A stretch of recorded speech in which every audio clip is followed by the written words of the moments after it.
안녕하세요.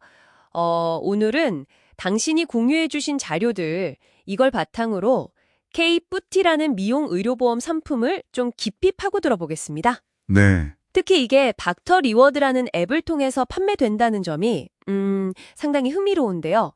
이번 딥다이브에서는 이 상품이 어떻게 K뷰티, 또 핀테크, 보험 이 세 가지를 엮어내고 있는지 그 핵심을 한번 파헤쳐보는 게 목표입니다. 네, 저도 아주 흥미로운 주제라고 생각합니다.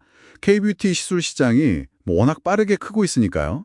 거기서 이제 발생하는 소비자 보호의 어떤 빈틈 같은 것을 기술로 메우려는 시도라는 점에서 좀 주목할 만하죠. 그렇죠. 이 보험이 단순히 새로운 상품이다. 이걸 넘어서 어떤 변화를 가져올 수 있을지, 또 어떻게 작동하는지 좀 구체적으로 들여다볼 필요가 있겠습니다. 좋습니다. 그럼 먼저 닥터 리워드 앱 이야기부터 시작해 볼까요? 네, 자료 보니까 이걸 세계 최초의 코스테크 매드, 그러니까 코스테크 매드 플랫폼이라고 부르더라고요. 아, 네. 화장품 사고 그 안에 QR코드 찍으면 제휴 병원에서 레이저 같은 그런 비침습 시술에 쓸 수 있는 리워드를 준다. 이런 방식인데 언뜻 보면 그냥 리워드 앱 같기도 하고요. 이게 왜 혁신이라고까지 불릴 만한 건가요? 핵심은 역시 연결하고 데이터에 있다고 봐야 할 것 같습니다.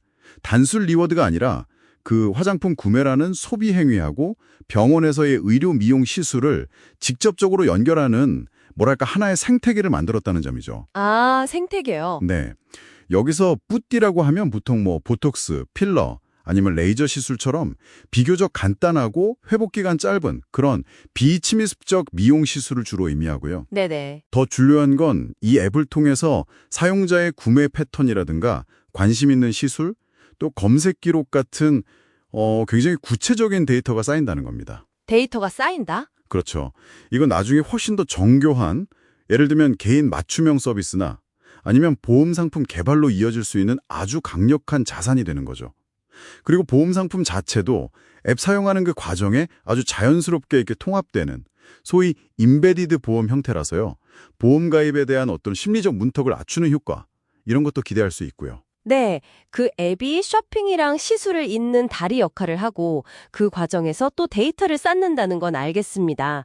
그런데 아마 당신이 정말 궁금해하실 점은 그래서 이 K푸티 보험이라는 게 구체적으로 어떤 문제를 해결해 주냐는 거겠죠. 맞습니다. 자료를 보면 기존 보험들은 시술 결과에 대한 주관적인 불만족, 예를 들어서 내가 기대한 만큼 효과가 없다거나 하는 이런 경우는 보장 안 해주는 경우가 많다고 하던데요. 정확합니다. 기존의 의료 배상 책임 보험이나 실손 보험 같은 경우는 주로 감염이라든지 신경 손상, 심하면 실명처럼 아주 명백한 의료 과실로 인한 좀 심각한 합병증에 초점을 맞추거든요. 네. 반면에 KFT 보험은 바로 그 사각지대, 거기를 공략하는 거죠. 아, 사각지대? 네, 아까 말씀하신 그 뿌띠 시술 후에 발생할 수 있는 미리 좀 정의된 수준의 어떤 미학적인 불만족이라든가 아니면 염증 같은 비교적 경미하지만 그래도 신경 쓰이는 부작용들, 이런 것처럼 기존 보험에서는 좀 다루기 애매했던 문제들을 타겟으로 할 가능성이 높습니다. 그렇군요. 특히 이제 외국인 의료 관광객들, 이분들 입장에서는 언어 장벽 문제도 있고 또 시술 후에 본국 돌아가서 관리하는 데 어려움도 있고 이런 추가적인 불안 요소들이 있잖아요. 네, 그쵸. 아무래도. 이런 부분까지 보험으로 딱 보장을 해준다면 그 K뷰티 시술 전반에 대한 신뢰도를 높이는 데 상당히 큰 도움이 될 수 있겠죠. 기존에 있던 의료관광 안심보험 이런 것들보다는 훨씬 더 미용시술 그 자체의 결과나 만족도에 집중하는 좀 더 특화된 보험이다, 이렇게 볼 수 있겠습니다. 흥미롭네요. 그런데 이런 새로운 형태의 보험이 그럼 어떻게 시장에 나올 수 있었을까요? 그 당신이 공유해주신 자료 중에 핀테크 규제 샌드박스 성공 사례 기사가 있었는데 이 K프티 보험이 딱 그 대표적인 예시가 될 수도 있겠네요. 네, 맞습니다.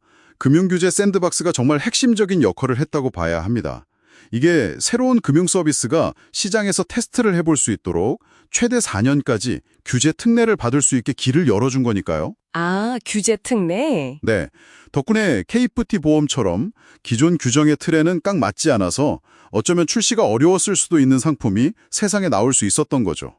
그리고 여기서 또 하나 주목할 점은 그 협력 모델입니다. 협력 모델이요? 네, 보험 판매 노하우를 가진 GA, 그러니까 법인 보험 대리점하고 닥터 리워드 앱 개발사인 빅웨이브3 같은 기술 기업이 손을 잡았다는 점이죠. 아, 그러니까 보험 전문가는 보험 상품 개발하고 판매 노하우를 가지고 있고 기술 플랫폼은 고객 접점하고 데이터를 제공하는 식으로 딱 시너지를 내는 거군요. 그렇습니다. 이 협력 모델은 단순히 보험 판매 채널 하나 더 늘린다, 이런 차원을 넘어서는 거죠. 그 데이터 분석을 통해서 잠재 고객을 훨씬 더 정확하게 찾아내고 그 사람들한테 맞는 상품을 제안하는 그 방식 자체를 바꾸고 있는 겁니다. 기존 보험서들이 접근하기 좀 어려웠던, 규모는 작을지 몰라도 확실한 수요가 있는 이 K뷰티 뿌티 시술 시장, 여기를 기술 기업의 고객 접점과 데이터를 활용해서 효과적으로 공략하는 어떤 새로운 공식을 보여주는 거죠. 이건 전통적인 방식으로는 좀 어려웠을 그런 혁신입니다. 자, 그럼 오늘 딥다이브를 좀 정리해 보겠습니다. 닥터 리워드 앱을 통해 제공되는 K뷰티 보험. 이건 계속 성장하는 K뷰티 미용 시장의 니즈와 기술을 결합해서 소비자 보호의 어떤 새로운 영역을 개척하려는 시도라고 볼 수 있겠습니다. 네. 그리고 여기에는 금융 규제 샌드박스라는 정책적 지원, 또 보험 전문성과 기술 플랫폼 역량의 결합이라는 협력 모델, 이런 것들이 있었기에 가능했다는 점. 당신이 만약 K뷰티와 핀테크 혹은 새로운 보험 모델의 융합에 관심을 가지고 계셨다면 이 사례는 정말 눈여겨볼 만한 현재 진행형의 실험이라고 할 수 있겠네요. 네, 마지막으로 이런 질문을 한번 던져보고 싶습니다. 당신의 소비 데이터, 관심사 데이터 같은 것들이 플랫폼에 점점 더 구체적으로 쌓여갈 때 과연 보험의 역할은 단순히 사고 후 보상에만 머무를까요? 아니면 이걸 넘어서 어떻게 진화할 수 있을까요? 어쩌면 미래의 보험은 우리의 어떤 미적인 취향이나 건강관리 여정 같은 것을 미리 예측하고 그 과정 자체를 좀 선제적으로 지원하거나 보상하는 그런 형태로 나아갈 수도 있지 않을까요? 당신의 다음 선택에도 영향을 미칠 수 있는 꽤 흥미로운 질문이 될 것 같습니다.